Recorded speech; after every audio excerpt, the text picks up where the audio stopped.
Ok, ahora.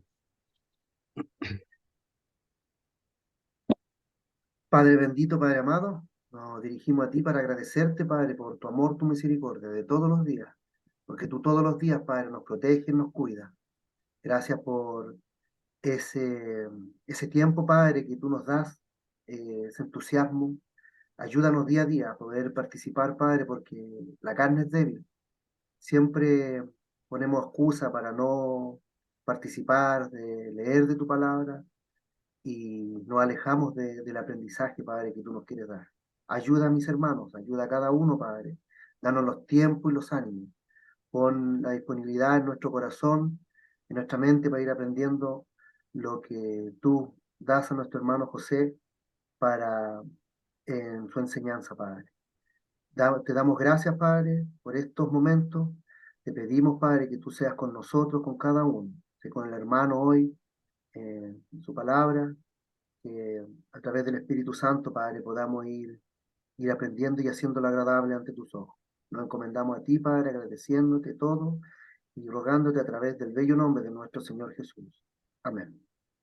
Amén, Amén. Señor. Amén, Padre. Ok, muchas gracias.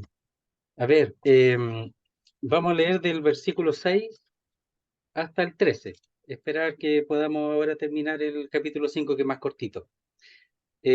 Claudio, ¿tú puedes leer Sí, del 6 al 10?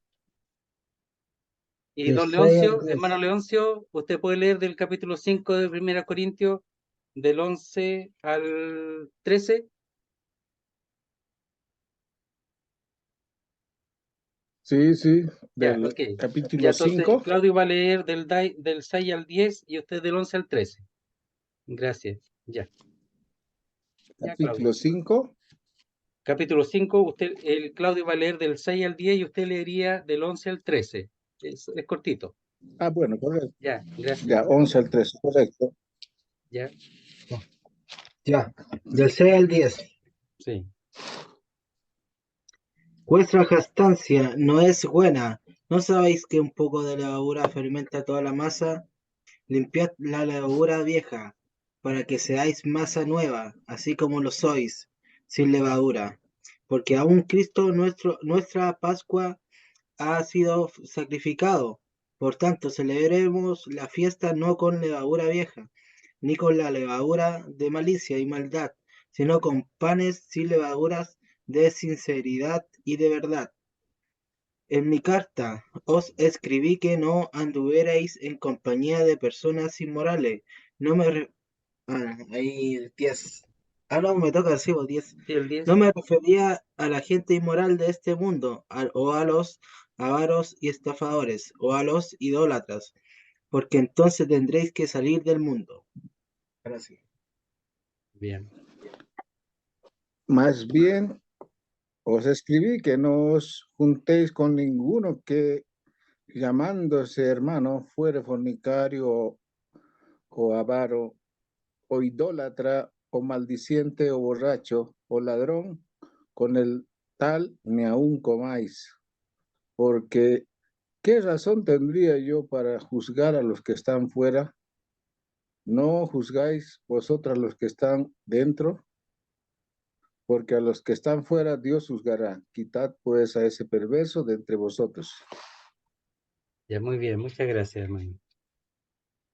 Bien, entonces estamos aquí en el caso de esta persona que tiene a la mujer de su padre, ¿verdad? Y un caso de incesto que le llama aquí fornicación, que ni aún se oye entre los gentiles. O sea, un caso realmente muy fuerte y es una vergüenza, no solo que acontezca, porque puede acontecer dentro de la iglesia, la vergüenza es que no sea juzgado este joven o este hombre y sea limpiada, sea guardada la iglesia de este pecado. Ya hemos visto eso anteriormente y ahora vamos a ver el verso 6, ¿verdad? Vamos a ver ahí algunas cosas que nos van a ayudar para saber la importancia y la razón de por qué tiene que ser quitado este mal de, de la iglesia, del cuerpo que es la iglesia. Dice, no es buena vuestra jactancia. Entonces, cuando dice no es buena, expresa una obra mal hecha. Una obra mal hecha. Ese giro es un giro, ¿verdad? Un giro gramatical que se llama litote. ¿Qué significa? Que se expresa, ¿verdad? Una palabra por no decir otra. Es un cambio. Esa es la palabra litote, el giro que se llama. Entonces dice, no es buena vuestra jactancia por no decir que es mala. Entonces dice, no es buena, le da un sentido más porque ellos pensaban que era bueno. Entonces lo que hace él, el apóstol Pablo, es que le pone una negación a lo que ellos pensaban. Por eso tiene esa idea de decir algo que en el fondo quiere decir lo contrario, ¿ya? Por ejemplo, si alguien habla malas palabras, dice, linda tu forma de hablar, ¿eh? ¿Ya? Es como que está diciendo que no es linda, que es fea, ¿ya? Eso está diciendo. Entonces dice, no es buena vuestra jactancia, es decir, expresa una obra mal hecha, está mal hecho. Hay algo que ellos están haciendo mal, que están actuando mal. Entonces, esa jactancia les ha impedido el estar ocupado de otras cosas, de su gloria, de lo que son, etcétera, de que ellos ya no necesitan nada porque lo tienen todo y han descuidado lo presente, ¿verdad? La importancia del testimonio presente. Esa jactancia no es buena porque permite lo que no debe permitirse. Entonces tiene que haber una ocupación muy clara de lo que acontece en la iglesia y para eso han de estar los hermanos maduros, que tienen que tomar una decisión y más aún obedecer a lo que ya se les ha enseñado. Entonces dice, no sabéis, lo sabían, había sido enseñado eso. Entonces ellos estaban olvidando, por causa de ocuparse de otras cosas, estaban olvidando lo que tenían que hacer. Entonces, claro, la iglesia en muchos casos tiene que actuar. Y cuando hablo de la iglesia, especialmente los hermanos que están delante del pueblo de Dios. Dice, ¿no sabéis que un poco de levadura leuda toda la masa? Un poquito nomás. Entonces, entonces la levadura aquí, en realidad, tiene un efecto en la masa. La levadura, en el Antiguo Testamento, ahí lo vamos a ver. En el Antiguo Testamento la levadura era una masa antigua, ¿ya? Y esa masa antigua, ¿verdad? Se afectaba y lo que enseñan es que esa masa antigua la mojaban y la mezclaban con el resto de la masa y ese actuaba como levadura y se inflaba, se hinchaba. En el fondo lo que hacía es que le agregaba aire nomás, lo hinchaba, ¿ya? Eso es lo que hacía. Hacía una masa más blanda, más porosa, ya no tan dura. ¿Ya? Eso es lo que hacía la levadura y ellos usaban la masa antigua. Entonces dice, ¿no sabéis que un poco de levadura leuda toda la masa? Toda la masa, ¿ya? Entonces algunos pensarían que el pecado, porque era conocido ese pecado, si era conocido afuera también era conocido adentro, entonces alguno pensaría, me parece que eso lo expresamos ya, que el pecado ese solamente afectaría al culpable, pero nadie más, que eso no se propagaría, que era él el que estaba mal y era problema de él nomás, nosotros estamos bien. Pero no es así en la forma de actuar, porque lo que está diciendo es que está permitiendo que esa levadura afecte a toda la masa, porque la levadura lo que hace es afectar a toda la masa, y en este caso es el cuerpo, a todo el cuerpo. No afecta solamente a la levadura misma, a esa masa antigua que se quedó con lo antiguo que volvió atrás, sino que afecta a todos los demás. Se contamina el resto. Entonces decíamos que si uno fornicó y tiene la mujer de su padre, entonces yo puedo hacer cualquier cosa y no va a pasar nada, ¿ya? Entonces eso tiene que frenarse previamente. Y dice, un poco de levadura leuda toda la masa. Mire, en Gálatas también lo expresa, ¿ya? Lo voy a leer. Dice así, Gálatas 5:9. Dice, verso 7 del Gálatas 5, dice, vosotros corríais bien. ¿Quién os estorbó para no obedecer a la verdad? Entonces, habían algunos que estaban ingresando ya la necesidad no solamente de creer en el Señor para ser salvo, sino de guardar la ley y ser circuncidado. Y algunos estaban siendo arrastrados por eso y no estaban obedeciendo la verdad. Esta persuasión no procede de aquel que os llama, ¿ya? O el que está llamando, no es de Dios. Dice, un poco de levadura leuda toda la masa. Entonces, lo que iba a pasar allí es que si alguno se circuncidaba, guardaba la ley, los otros iban a hacer lo mismo pensando que era necesario para la salvación, cuando en realidad eso es un error. Es otro evangelio según el tema ahí en Gálatas, que el tema en Gálatas era guardar, ¿verdad?, el evangelio.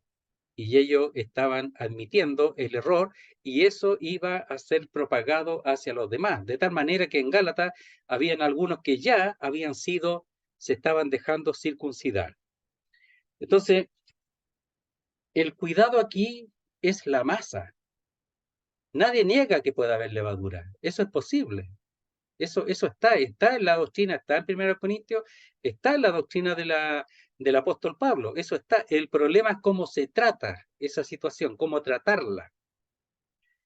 Y aquí lo primero que está diciendo que tiene que tener un tratamiento. ¿Por qué? Porque ese pecado, lo que va a acontecer no es que va a detenerse ahí, sino que va a afectar a todos los demás, en el sentido de que eso va a ir, los demás van a ir haciendo lo mismo. Va a haber una permisión de que la levadura cuando empieza así a entrar por la masa, está siendo permitida que haga su obra de corrupción. Porque lo que hace la levadura corrompe la masa, ¿verdad? Y la infla, la hincha. Corrompe todo el cuerpo, toda la masa. Dice, no es buena vuestra jactancia, ¿no sabéis que un poco de levadura leuda toda la masa? Entonces, el saber es importante, el conocer, el saber. Por eso es importante estudiar la Biblia, lo repito, y lo voy a seguir repitiendo, para saber cómo es el asunto, cómo es la cosa. Yo soy salvo, mire, cuando uno cree, uno no sabe lo que pasó, no sabe si, sabe que creyó nomás. Ni siquiera sabe que del Espíritu Santo, ni siquiera sabe todo de la Trinidad, no sabe de los eventos futuros, no sabe nada de la profecía, no sabe nada. Lo único que sabe es que es salvo. Por eso estudiar la Biblia es procurar saber qué es, cómo funciona el asunto, cómo es, saberlo. Entonces ellos sabían, pero el problema es que no estaban actuando adecuadamente. Entonces dice, limpiaos, verso 7, limpiaos pues de la vieja levadura, porque la respuesta a la pregunta, ¿no sabéis que un poco de levadura leuda toda la masa? Era que sí lo sabían. Entonces, en consecuencia, lo que tenían que hacer era limpiaos pues, porque él sabe Pablo sabe lo que había enseñado, sabe lo que enseña el Antiguo Testamento, que lo vamos a ver ahora también. Pablo sabe que ellos sabían. Lo que pasa es que estaban en otra. Entonces dice, limpiaos pues de la vieja levadura para que seáis nueva masa, sin levadura como sois. Mira lo que está diciendo. Porque nuestra Pascua, que es Cristo, ya fue sacrificada por nosotros. Entonces, en consecuencia de que ya la respuesta es que sí, un poco de levadura leuda toda la masa, entonces, lo que tenéis que hacer es limpiaos, pues, de la vieja levadura para que seáis nueva masa. ¿Ya? Miren, vamos a ver dos casos. Primero vamos a ver en Josué, capítulo 6.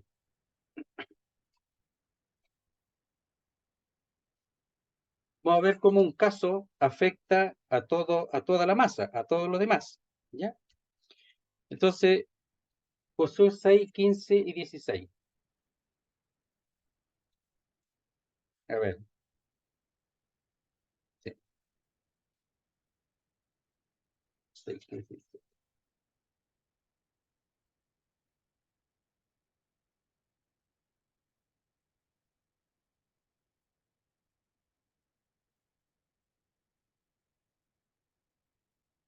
Ya, dice, el verso 15. Dice, al séptimo día se levantaron al despuntar el alba y dieron vuelta a la ciudad de la misma manera 7 veces, cuando estaban entrando a Jericó. Dice, y cuando los sacerdotes tocaron la bocina la séptima vez, Josué dijo al pueblo, gritad porque Jehová os ha entregado la ciudad. Y será la ciudad anatema a Jehová, la ciudad, con todas las cosas que están en ella. la ciudad con todas las cosas. Solamente Rahab la ramera vivirá, con todos los que estén en casa con ella, por cuanto escondió a los mensajeros que enviamos. Es decir, ellos habrían de cumplir lo que le dijeron a Rahab, que ella sería salva con todos los que estuviesen en su casa en ese momento. Los otros serían todos muertos. Verso 18. Pero vosotros guardaos del anatema. Está informando claramente. Guardaos del anatema, ni toquéis ni toméis alguna cosa del anatema. No sea que hagáis anatema al campamento de Israel y lo turbéis. Le está diciendo, están en pleno conocimiento. ¿Ya? Bien. Entonces, el capítulo 7, verso 19, dice así. Entonces Josué dijo a Acán, hijo mío, da gloria a Jehová, el Dios de Israel, y dale alabanza, y declárame ahora lo que has hecho. Entonces, ellos se juntaron como ejército para combatir contra Jai y fueron derrotados. Y ellos decían, Josué decía, ¿pero qué pasó? ¿Por qué nos ha entregado al enemigo? Bueno, lo que había acontecido es que uno había desobedecido y había afectado a todo el pueblo. Y eso Dios no iba a dar triunfo mientras no fuese limpiado. Claro que aquí es un poco distinto porque ellos no sabían, no tenían la información. Pero Dios le mostró quién era. Entonces Josué le dice a este hombre, le dice, entonces Josué dijo a Acán, que ya había sido descubierto, hijo mío, da gloria a Jehová, el Dios de Israel, y dale alabanza, y declárame ahora lo que has hecho, no me lo encubras. Y Acán respondió a Josué diciendo, verdaderamente yo he pecado contra Jehová, el Dios de Israel, y así he hecho. Pues vi entre los despojos un manto babilónico, muy bueno, y 200 siclos de plata, y un lingote de oro de peso de 50 siclos, lo cual codicié y tomé del anatema. Y aquí que está escondido bajo tierra, en medio de mi tienda, y el dinero debajo de ello. Entonces, ¿a quién afectó el pecado de Acán? A todo el pueblo. Y el pueblo fue derrotado en aquel combate. Después triunfó, pero tenía que ser limpiado porque afecta a toda la masa, la afecta. Claro, este era un pecado escondido, un poco distinto. Pero lo que uno quiere ver ahí, lo que enseña es el hecho de afectar a todo el cuerpo. No hay triunfo, queridos hermanos, si es pecado. Por eso la iglesia a veces avanza tan poco. Por eso hay tan poco triunfo, porque hay pecado, no echado fuera, no condenado, no juzgado. Es importante que la masa se mantenga limpia para que Dios haga la obra con toda libertad, como pasó ahí con Israel en este caso. Entonces dice, verso 7, limpiaos pues de la vieja levadura, ya que sabes que la levadura leuda toda la masa, limpiaos entonces, pues, para que seáis nueva masa, sin levadura como sois. Es decir, simplemente mantenerse como lo que son, no dejar que por la deficiencia, por la falta de actuación, la masa ya no sea la misma, sino que sea afectada por el pecado. Entonces dice, porque nuestra Pascua, que es Cristo, ya fue sacrificada por nosotros. Veamos en Éxodo ahora, cómo ellos estaban antes de salir de Egipto, porque la Pascua es previo a salir de Egipto, y cómo figura aquí la salida de una circunstancia a otra, porque Egipto figura del mundo, de lo que queda atrás. Y lo que queda atrás ahora lo nuevo no puede ser igual, no puede ser de la misma manera, tiene que haber una distinción. Entonces, vamos viendo ahí en Éxodo, capítulo 12, verso 15 primero. Y dice así, 7 días, a ver, verso 14, y este día os será en memoria, y lo celebraréis como fiesta solemne para Jehová durante vuestras generaciones. Por estatuto perpetuo lo celebraréis. 7 días comeréis panes sin levadura, y así el primer día haréis que no haya levadura en vuestras casas. Sin levadura, que no haya levadura. porque la levadura es figura de lo viejo, de lo antiguo, de Egipto, de donde ellos van a salir. El Señor ahora los va a sacar. Y dice, y así el primer día haréis que no haya levadura en vuestras casas, porque el primer día hasta el séptimo, porque cualquiera que comiere leudado desde el primer día hasta el séptimo será cortado de Israel. Es decir, ahí quien hacía juicio, Dios directamente. Ahora, ¿quién hace juicio? Por eso ahora es el día del hombre, ¿ya? No es el día de Cristo ni de Jehová, todavía no. Entonces, el día del hombre, ¿qué hace? Que Dios le pasa por mano el juicio al hombre. Es decir, el hombre tiene que hacer juicio. No significa que Dios no lo haga. Cuando el hombre no lo hace, Dios interviene y es por eso que en el capítulo 11 hemos visto que algunos están enfermos y algunos duermen, es decir, habían muerto. Dios igual hace algo, pero el juicio, en principio, en este momento está dado al hombre, el día del hombre, ya que lo vimos ahí en el capítulo 4, donde dice, a ver,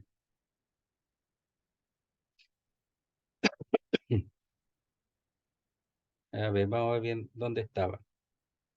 Dice en el verso 3 del capítulo 4, yo en muy poco tengo el ser juzgado por vosotros o por tribunal humano, y ni aun yo me juzgo a mí mismo. Y ahí es el día humano o el día del hombre, porque en este momento el Señor ha dado el juicio al hombre y en la iglesia también. La iglesia puede hacer juicio, tiene la autoridad o la autorización divina para hacer juicio. Pero aquí el juicio lo hacía Dios directamente. Entonces veamos del 18, Éxodo 12, del 18 en adelante. Dice, en el mes primero comeréis los panes sin levadura, desde el día 14 del mes por la tarde hasta el 21 del mes por la tarde, una semana, inclusive. Por 7 días no se hallará levadura en vuestras casas, porque cualquiera que comiere leudado, así extranjero como natural del país, será cortado de la congregación de Israel. ¿Quién lo cortará? Dios. Ninguna cosa leudada comeréis. En todas vuestras habitaciones comeréis panes sin levadura. Entonces, la figura aquí con respecto a los panes sin levadura es la pureza. Es que ellos, sacados de Egipto, son llamados a una vida distinta, una vida de pureza. Y es por eso que la celebración del Día de la Pascua, ya que significa el paso, ¿verdad? Donde ellos iban a salir y iban a pasar hacia la nueva vida, por así decirlo. Entonces, esa celebración era ya distinta. No habían sido sacados, pero era la manifestación de que ellos iban a pasar a una nueva vida. En el 13, versículos 6 y 7, dice así. 7 días comerás pan sin leudar, y el séptimo día será fiesta para Jehová. Por los 7 días se comerán los panes sin levadura, y no se verá contigo nada leudado ni levadura en todo tu territorio. Es decir, esa masa que quedaba por ahí, de lo que ellos habían amasado antes de los panes, eso que quedaba que era antiguo, eso tenía que desaparecer. Nada antiguo tenía que, por así decirlo, mezclarse con lo nuevo. Nada de lo antiguo con lo nuevo, nada. Y eso figura aquí en el capítulo 5, es el mundo. Nada de lo que practica el mundo, nada de la contaminación del mundo tiene que venir aquí a tener contacto o comunión con la nueva masa, la cual sois. Entonces, por eso dice que ellos tenían que barrer hasta lo más profundo en la pieza, tenían que barrer y sacar todo lo antiguo y solamente quedar con lo nuevo para celebrar esa semana, ¿verdad? Los días de los panes sin levadura. Era la Pascua y después una semana de los días de los panes sin levadura. Habla de la pureza de la nueva vida. Nada antiguo tiene que penetrar en la masa nueva. Entonces dice, limpiaos pues de la vieja levadura, por tanto, limpiaos de la vieja levadura, para que seáis nueva masa, sin levadura como sois. Aquí son los panes, los ácimos, y ácimos es sin levadura. Simos es levadura, y ácimos es sin levadura. Dice, porque vuestra Pascua, que es Cristo, ya fue sacrificada por nosotros. Sabemos que la Pascua, ¿verdad?, cuando ellos tenían que poner sangre, sacrificar el cordero, ¿verdad? De acuerdo a la cantidad del número de la familia. Si era muy pequeña, tenían que compartirla con el vecino. Y la sangre tenían que ponerla en el dintel y en los postes para que no entrase, porque iba a pasar el destructor.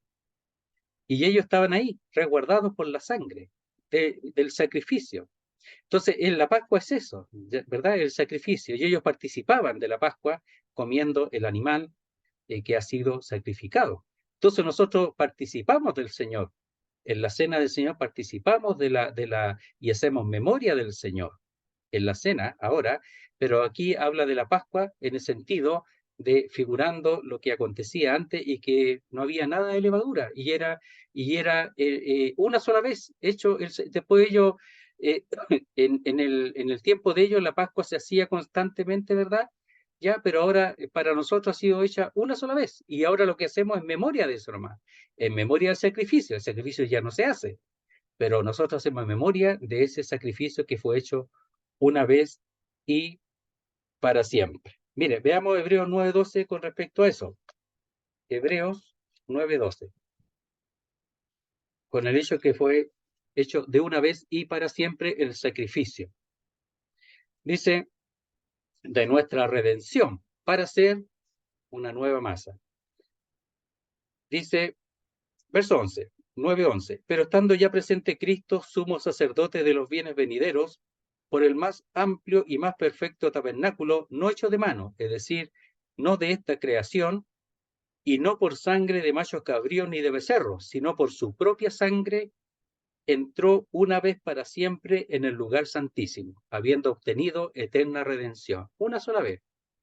Por eso dice ahí, dice, porque nuestra Pascua, que es Cristo, ya fue sacrificada por nosotros o inmolada. La palabra sacrificar es matar, inmolar. Fue matada, inmolado el sacrificio una vez y para siempre.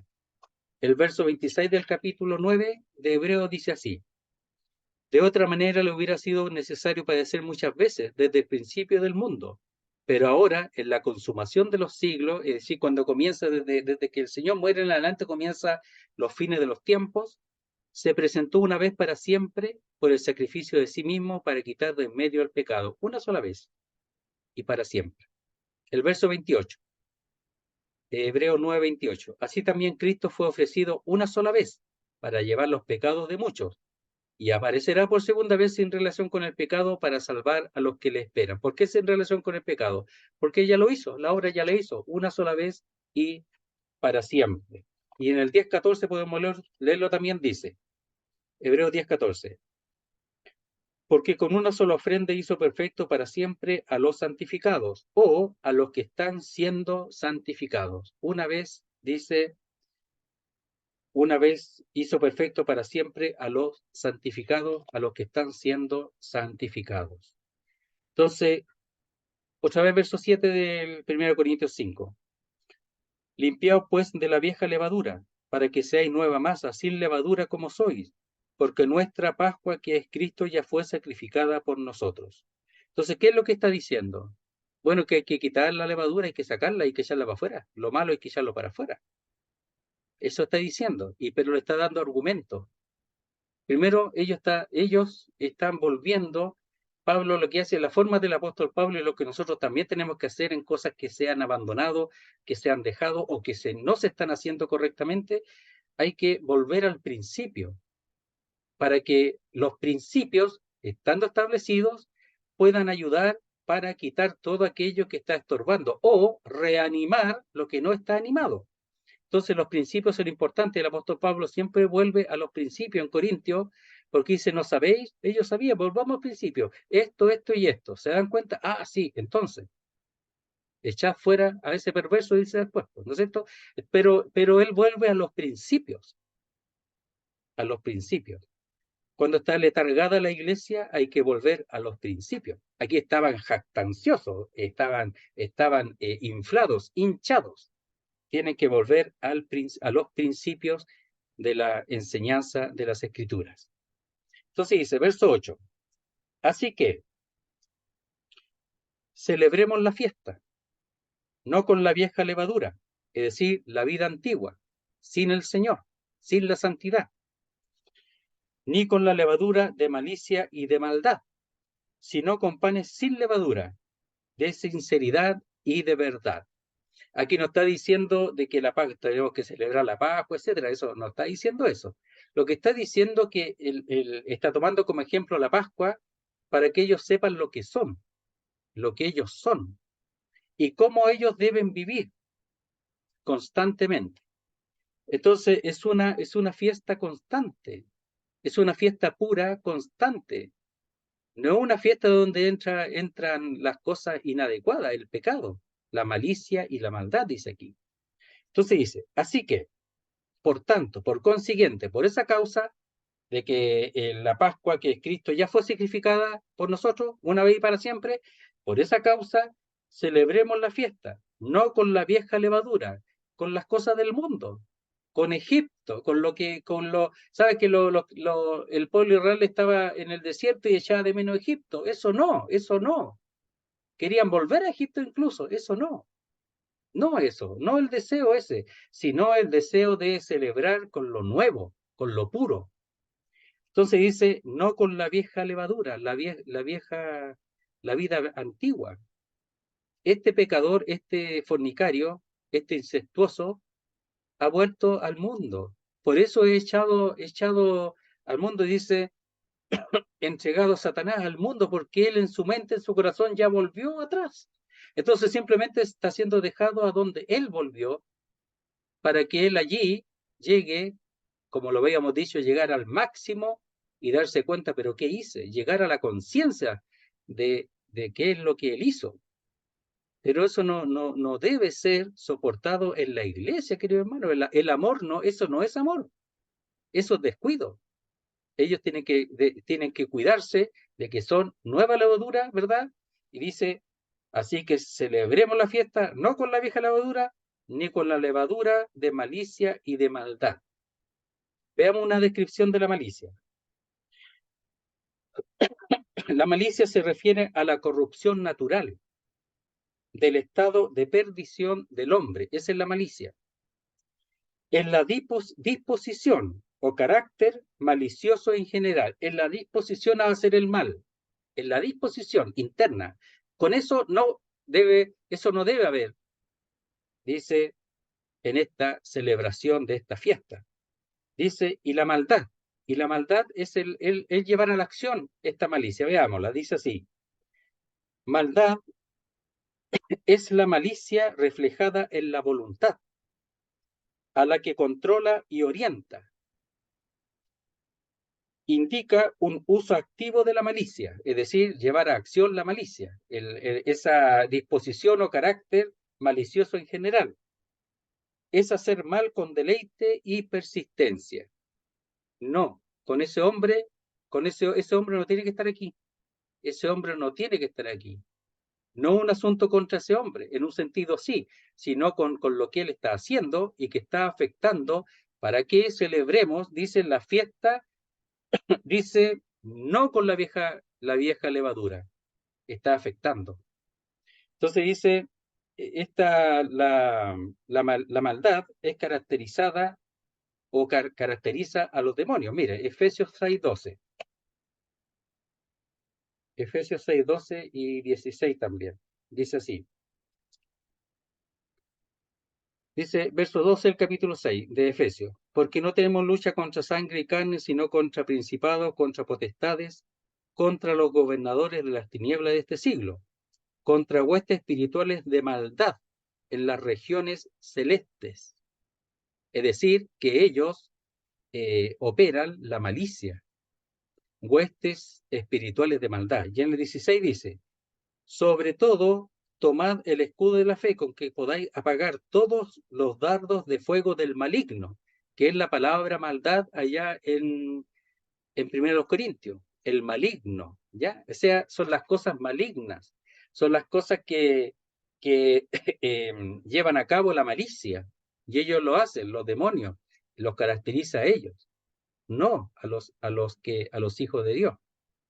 Entonces dice, verso 8, así que celebremos la fiesta, sí, celebrémosla, hagámoslo, pero no con la vieja levadura. O sea, no sean arrogantes, considérenlo, tomen en cuenta, ocúpense de eso, ni con la levadura de malicia y de maldad, sino con panes sin levadura, de sinceridad y de verdad.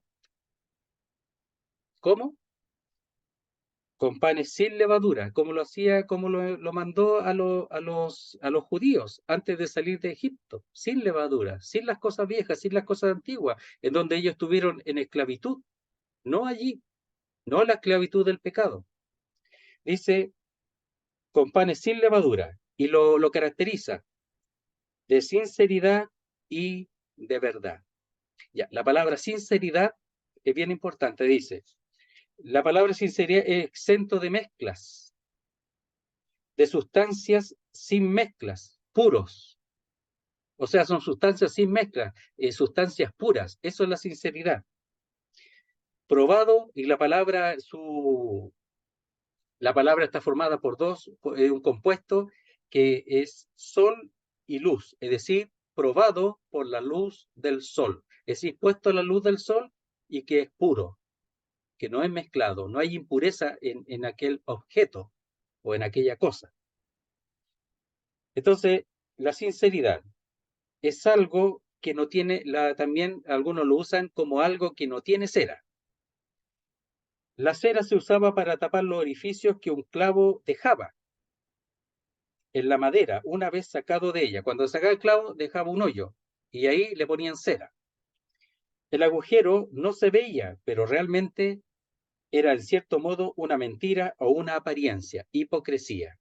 Entonces, la sinceridad es sincera, porque la cera lo que hace es cubre el mal, lo cubre, pero es malo, igual es malo aunque lo cubre. La sinceridad no es la apariencia no es sinceridad, porque al poner la cera en ese hoyo que dejó el clavo, pareciera que estuviera bien, pero en realidad el hoyo sigue allí. De ahí viene también la palabra sinceridad, que significa sin hipocresía. Entonces, tenemos aquí, dice, con panes sin levadura de sinceridad, sin mezclas, puro. Esa es la palabra. De esa manera tienen que reunirse los creyentes. La iglesia tiene que estar sin mezcla, tiene que ser pura. No un poquito de santidad, un poquito de Dios, un poquito del mundo. Esa es la religiosidad. Los religiosos vienen para acá con el mundo y el mundo ahí controla todo. En el nombre de Dios controla todo, pero sigue siendo el mundo. No, la masa de sinceridad y de verdad es pura, sin mezcla. Y cuando dice de verdad, es la rectitud, dice, en forma activa. La esencia manifiesta y veraz de algo. Ese es la verdad. Pero también la verdad se puede definir de esta manera. La constancia en la fe, el estado interior que se corresponde con lo que es genuinamente auténtico, que no haya mentira. Entonces ellos estaban engañando a sí mismos. Ellos tenían que ser puros, sin mezcla, sin pecado, pero también verdaderos. No decir algo que no es. No, si estamos bien, aquí no hay nada, cuando había. Y tenían que tratar eso. Entonces dice, la constancia en la fe, el estado interior que se corresponde con lo que es genuinamente auténtico. Eso, genuinos. La rectitud en forma activa, ¿verdad? Ser justo, la verdad es ser justo. El cristiano es un nuevo hombre, no es un remiendo del viejo, ¿no? Y la asamblea, una nueva sociedad. No es lo mismo que antes juntándose en otro lugar, no. Es verdad que la iglesia es llamado desde, pero con una función distinta. Llamado desde para ahora servir a Dios, pero es algo distinto al mundo. Es sacado del mundo para hacer algo distinto, para atraer al mundo a algo distinto, no para traer el mundo acá. No es así. Entonces, apartados, pero para Dios. La iglesia es llamado desde el mundo, ¿verdad? Para unirse y reunirse en medio, en el nombre del Señor, pero para una vida distinta, sacados de la esclavitud de Egipto, del pecado, del mundo.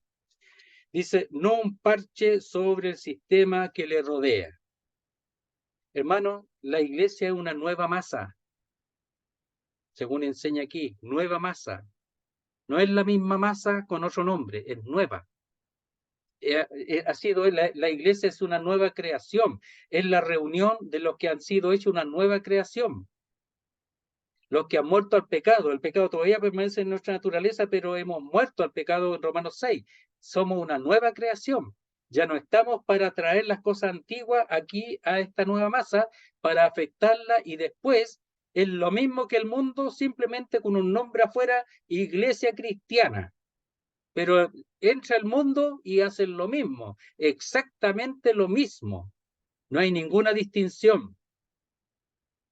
Eso no es la iglesia. La iglesia es una nueva masa. Lo leo de nuevo. Dice, versos 7 y 8. Limpiaos pues de la vieja levadura. Lo está mandando. Hay que limpiar. Para que seáis nueva masa sin levadura como sois. Soy nueva masa y sin levadura. Eso es lo que sois. No somos lo mismo que antes. ¿Lo entiende o no? ¿Lo entendemos o no? ¿Lo entendían ellos o no? Lo entendían, pero no obedecían. Porque nuestra Pascua, que es Cristo, ya fue sacrificada por nosotros. La Pascua era celebrada sin levadura, y los 7 días de los panes sin levadura, para expresar la nueva masa, la santidad, a la cual ellos han sido llamados, y nosotros también. Así que celebremos la fiesta no con la vieja levadura, ni con la levadura de malicia y de maldad, sino con panes sin levadura, de sinceridad y de verdad. Esto es una celebración constante. La celebración de ser una nueva creación, de ser de Dios, del Señor, y ser un testimonio, una luz para los de afuera, lo cual los judíos no lo fueron, pero estamos nosotros ahora en esa función. Verso 9. Os he escrito por carta que no os juntéis con los fornicarios. Aquí hay una carta que no la conocemos. Probablemente a Corintios por lo menos fueron escritas 4 cartas. Esta, que es anterior a la primera, anterior a estas son 2. Una carta que está perdida también, que es una carta en donde el apóstol Pablo, y una carta triste, ¿verdad? Para preparar su visita, pero era triste. Y la cuarta, que es segunda a los Corintios. Y algunos hablan de una más, pero por lo menos 4 cartas escribió. Pero las únicas que han sido reconocidas como canónicas, inspiradas, son la primera y segunda a los Corintios, pero aquí hay una que es previa. Dice, os he escrito por carta, antes de la primera de los Corintios, que no os juntéis con los fornicarios. Que no os juntéis con los fornicarios. Y después dice, no absolutamente con los fornicarios de este mundo, o con los avaros, o con los ladrones, o con los idólatras, pues en tal caso sería necesario salir del mundo. Claro, le escribió que no se juntara con los fornicarios, pero ellos habrían entendido, bueno, no me junto con los del mundo, porque ellos son fornicarios, idólatras, de todo. Pero el apóstol Pablo aquí ahora le corrige, que cuando le dijo eso, le está diciendo, no absolutamente con los fornicarios de este mundo, sino o con los avaros, o con los ladrones o los idólatras, pues en tal caso sería necesario salir del mundo. No fue eso lo que le dijo el apóstol Pablo. Eso es lo primero. Dice, no absolutamente o no totalmente con los fornicarios de este mundo, es decir, con los inmorales sexualmente, con los que las conversaciones impuras, las conversaciones de la inmoralidad. La gente le encanta hablar de eso. Y tristemente hay creyentes que hablan de eso también. Eso no. Entonces, no juntarse con ellos, ya con los fornicarios de este mundo, ¿cómo se llama?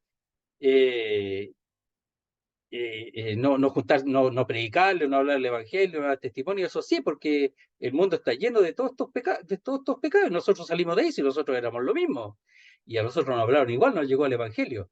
No está diciendo que no se junte con los de afuera, porque es imposible no tener roce con ellos.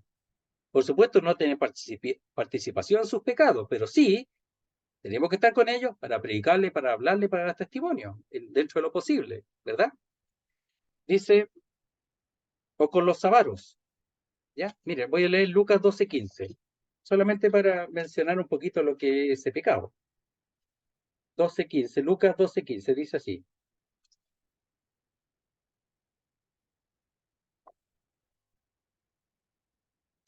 Dice, en cuanto al rico insensato, dice, y les dijo a los discípulos, mirad y guardaos de toda avaricia, porque la vida del hombre no consiste en la abundancia de los bienes que posee.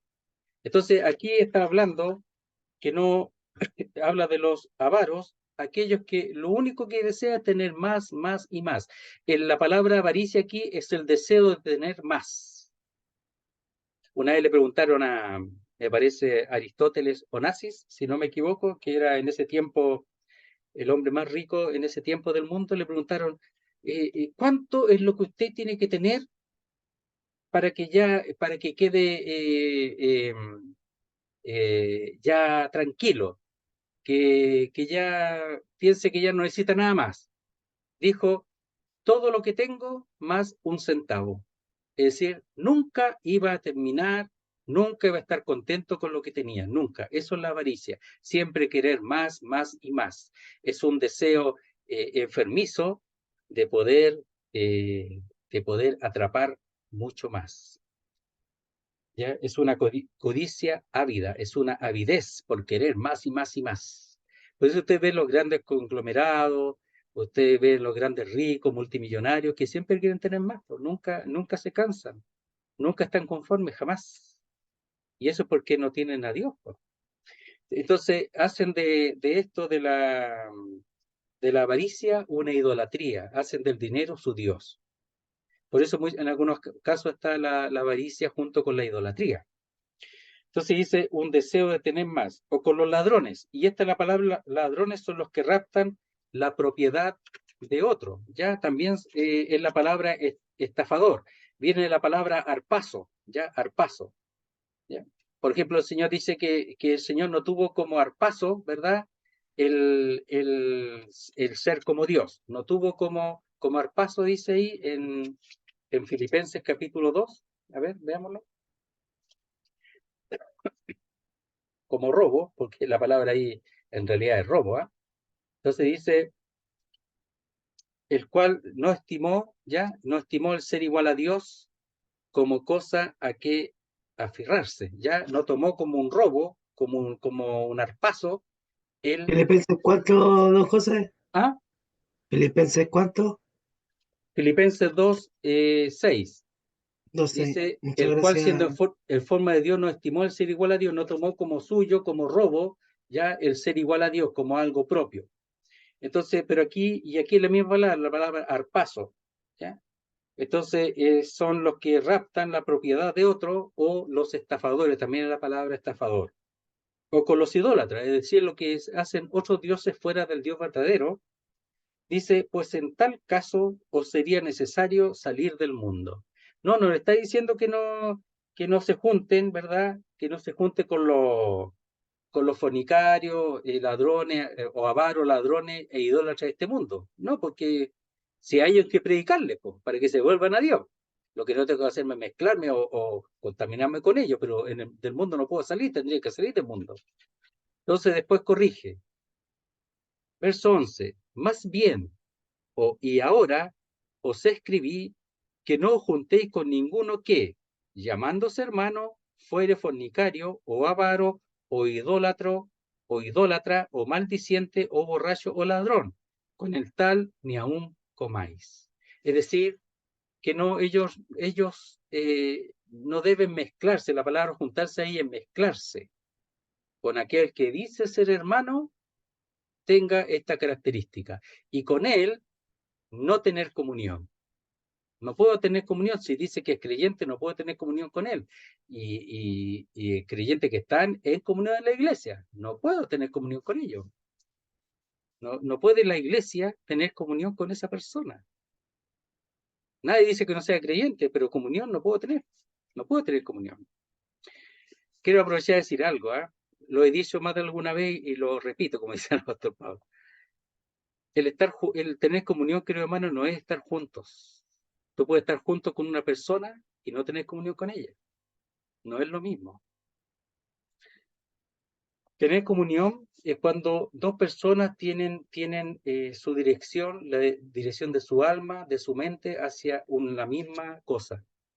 Y en este caso, cuando uno tiene comunión con el Señor y su palabra, y el otro tiene comunión con el Señor con su palabra, ambos tienen comunión.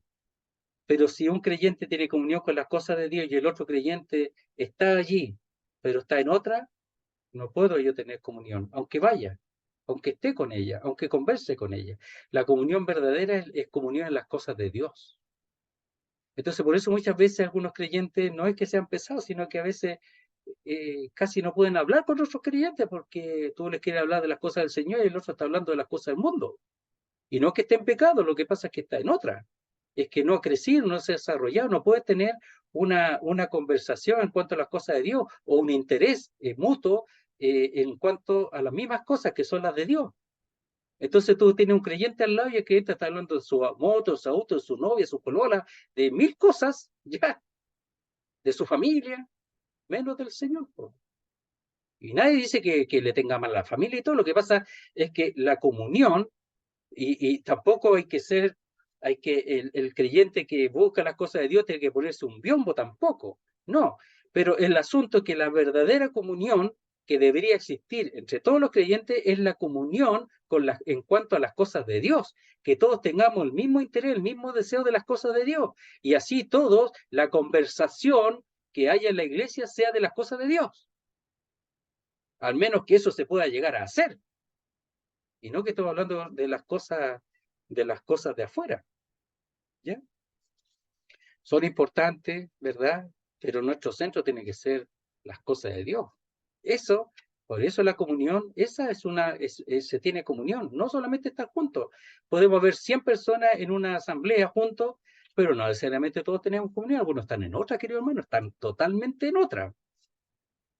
Están ahí, pero no están ahí, po. Entonces, el asunto es que cada uno que sea así, que esté ahí, pero no está ahí, bueno, que busque a Dios, que se llene de las cosas de Dios para que podamos disfrutar todos de la comunión en las cosas de Dios. Entonces dice, pero aquí es distinto, ¿ya? Eso lo digo aparte, pero aquí dice, y ahora, o más bien, os escribí que no os mezcléis o juntéis con ninguno que, esta es una condicional, llamándose hermano, ¿ya? O sea, dice que es hermano, pero ya, fuere fornicario. ¡Ay, qué terrible! Uno que dice hermano, que sea fornicario. Sí, ahí había uno. O avaro, que lo único que piensa en el billete, nada más. Incluso te ofrece dinero y después te cobra intereses. Si hay, po, te atrapa. O idólatra. Puede ser idólatra de cualquier cosa. De un deportista, de un artista, de su familia, de sí mismo. Claro, pues. O maldiciente, que calumnia, que difama, habla mal de otro con ánimo de desacreditar. También hay. Eso es pecado, es grave. O borracho, que ama el estar controlado no por el Espíritu de Dios, no por las cosas de Dios, sino por el vino. Controlado por el vino. Y el que está controlado por el vino no puede estar controlado por el Espíritu de Dios. Efesios 5:17, mire, veámoslo. Efesios 5:17.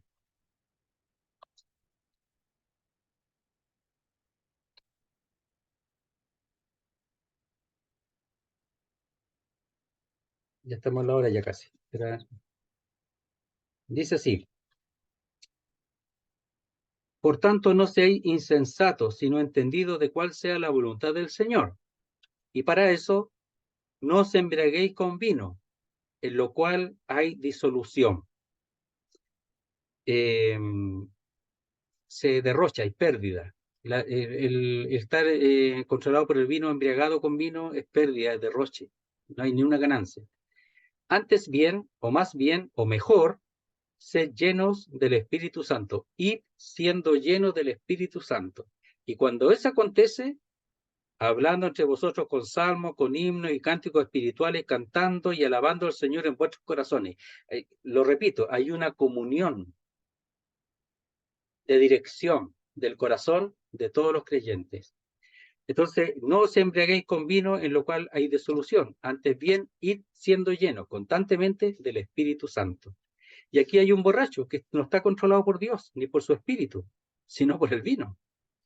O ladrón, es la misma palabra del verso anterior, los que raptan, los que son estafadores. Puede haber creyentes estafadores, pero claro, con el tal ni aún comáis. Porque tú no sabes si es creyente o no es creyente, al final tú no sabes. Tú no sabes si este joven o esta persona que tiene a la mujer de su padre es creyente o no. Lo único que sabes que si es creyente no tiene nada que hacer ahí por causa de su pecado, porque contamina, porque es levadura. Y lo otro es que no sea creyente, no lo sabemos, no puedo tener comunión con él. Por eso dice, otra vez lo leemos, verso 9, os he escrito por carta anteriormente que no os juntéis con los fornicarios, no totalmente o absolutamente con los fornicarios de este mundo, o con los avaros, o con los ladrones, y con los ladrones, avaros y ladrones, o con los idólatras, pues en tal caso sería necesario salir del mundo. Más bien os escribí que no os juntéis con ninguno que, llamándose hermano, que cumpla esa condición, fuere fornicario o avaro o idólatra o maldiciente o borracho o ladrón, con el tal ni aún comáis. Y ellos estaban comiendo con un fornicario, estaban teniendo comunión con un fornicario. Verso 12, a ver si terminamos el 5. Porque ¿qué razón tendría yo para juzgar a los que están fuera? ¿No juzgáis vosotros a los que están dentro? Ah, sí, ahí tenían que juzgar, pues. Ahí sí que tenían que hacer juicio. Mire, leamos el capítulo 4, bien rapidito. Verso 3, dice, 4:3 de 1 Corintios. Yo muy poco tengo ser juzgado por vosotros, o por tribunal humano, y ni aun yo me juzgo a mí mismo, porque aunque de nada tengo mala conciencia, no por eso soy justificado, pero el que me juzga es el Señor. Verso 5. Así que no juzguéis nada antes de tiempo, hasta que venga el Señor, el cual aclarará también lo oculto de las tinieblas y manifestará las intenciones de los corazones. Y entonces cada uno recibirá su alabanza de Dios. Entonces uno puede decir del 4 por el 5, bueno, ¿por qué dice aquí en el 5 que no juzgáis vosotros los que están dentro, que hay que juzgar, y aquí en el 4 dice que no hay que juzgar? ¿Cuál es la diferencia? Bueno, que las cosas que no se ven, las cosas oscuras, la que está en tiniebla, lo hemos estudiado, las intenciones, las motivaciones del corazón, nosotros no las vemos. Esa la juzgará el Señor, lo que no vemos. Pero lo que vemos sí hay que juzgarlo. Lo que es evidente, lo que es claramente pecado, eso hay que juzgarlo. El apóstol Pablo dice que ni él se juzga porque en el fondo él tiene buena conciencia, pero el Señor ve mucho más claramente que incluso él mismo. Entonces, ¿qué dice? Verso 12. Porque ¿qué razón tendría yo para juzgar a los que están fuera? ¿Cómo va a juzgar a los del mundo? ¿Para qué? Eso dice a ellos, después lo dice en el verso 13. Porque a los que están fuera, Dios los juzgará. A los que están fuera, si no creen en el Evangelio y siguen fuera, Dios los va a juzgar a ellos. Pero no es tiempo de ellos juzgar a los de afuera. Ese no es tiempo. Todavía no. Hay que predicar el Evangelio, hay que mostrarle un testimonio, hay que mostrarle la luz, que ellos vean la luz de la verdad. Es este momento para con los de afuera, los que no son los que no están en comunión, los que no son del Señor. ¿No juzgáis vosotros a los que están dentro? Hay que juzgar a los que están dentro. Los pecados evidentes, la levadura, hay que juzgarla. No tiene nada que hacer ahí, porque contamina e inflará toda la masa, afectará a todo el cuerpo, a todo, a todo, a todo. Por eso, hermano, uno se pone triste a veces porque Lo digo porque hay enseñanza que está permitiendo lamentablemente el pecado en la iglesia. Hay decisiones que son muy importantes y se están tomando decisiones muy inadecuadas con respecto a la fornicación, etcétera. Entonces se está admitiendo como correcto lo que uno entiende que es pecado. Entonces al final se va a afectar toda la masa y aquellos tendrán que dar cuenta delante de Dios. Es triste esperar que la iglesia en general se guarden pura con respecto a estas decisiones que me parece que son antibíblicas. Dice, ¿no juzgáis vosotros a los que están dentro? Hay que juzgarlo, evidente. 13, porque a los que están fuera Dios juzgará. Entonces, ¿cuál es el resumen de todo esto? Quitad pues a ese perverso de entre vosotros. Eso. Tenía que alejarlo, apartarlo. No puede estar junto con ellos, tiene que apartarlo. Es decir, excomunicarlo, apartarlo, entregarlo a Satanás para que el cuerpo sea destruido y para que el espíritu sea salvo en el día del Señor, siendo creyente esta persona. Entonces, ahí sin compasión, no con odio, pero lo que hay que guardar es la masa pura, no es odiar a esa persona, si no, no puede estar ahí, porque después la fornicación va a ser una práctica y después van a entrar otros pecados que van a tener que admitirlo. Y bueno, yo soy homosexual po, y vengo con mi novio po, y somos creyentes. Po. ¿Y por qué no me admiten a mí si está el fornicario ahí? Tiene que admitirme. Po. O sea, el Señor no murió por los homosexuales, por las lesbianas. Claro que sí, po. Pero admitir lo que no es, lo que es pecado, si el homosexual tiene que arrepentirse de su pecado para dejar su pecado, y la lesbiana también, po. Entonces, ¿cómo voy a admitir, habiéndolo Dios librado de eso, admitir su lesbianismo, su homosexualismo dentro de la masa, po? Eso es pecado. Pero si hay fornicación y otras cosas admitidas, ellos van a alegar su lugar también, po. Y así se corrompe todo. O sea, se pierde el respeto y se pierde la, la realidad de lo que es la iglesia de Dios. La pureza de la iglesia de Dios se pierde. Se traspasa todo lo que es correcto, se traspasa todo. Todo vale allí después. ¿Saben ustedes que yo oía de un hermano que en la iglesia de ellos hacían, celebraban Mr. Piernas? ¿Sí, po? Mr. Piernas. Celebraban dentro de la iglesia. Y siempre ganaba el pastor, po.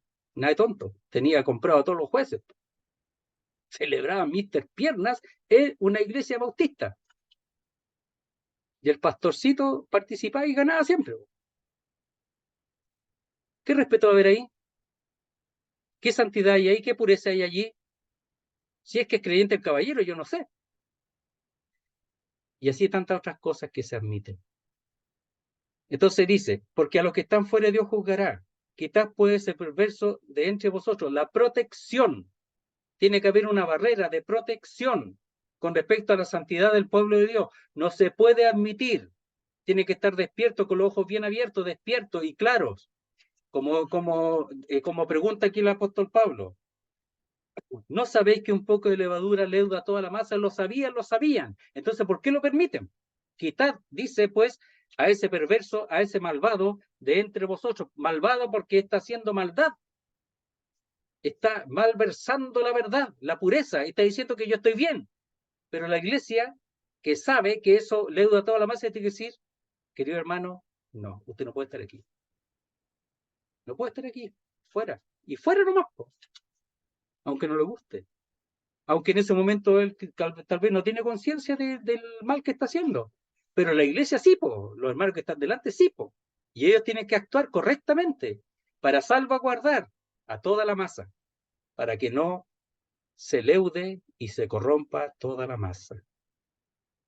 Qué importante, queridos hermanos, también entender bien la doctrina, porque si cuando se equivoca la doctrina, me parece a mí, tristemente lo repito, es que se abre la puerta al pecado, a la impureza, y después no vuelve más.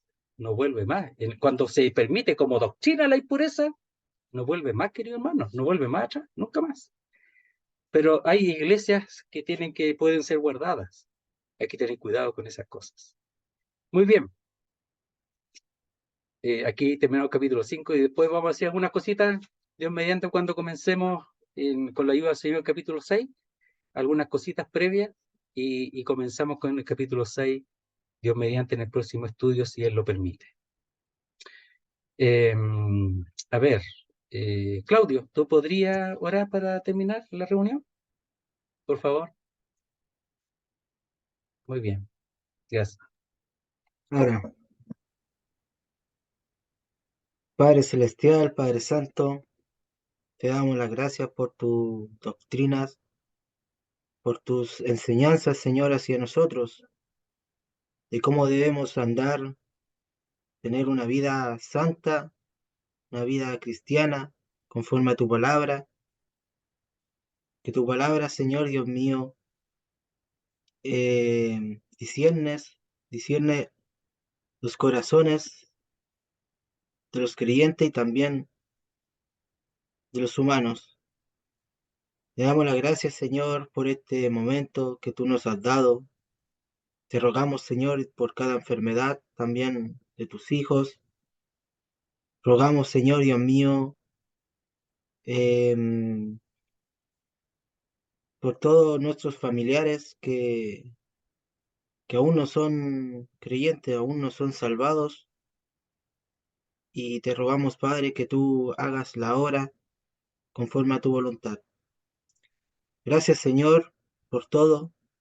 Ayúdanos, Señor, ayúdanos a seguir creciendo, seguir progresando en lo espiritual y a seguir buscando la levadura de, o sea, no estando en la vieja levadura y teniendo una masa nueva, una masa santidad. Y gracias por todo, Señor. Gracias, mi Dios, en el nombre y precioso nombre de Jesucristo. Amén y amén, Señor. Amén, Señor. Amén, Padre. Amén. Amén. Gracias, gracias, hermanos.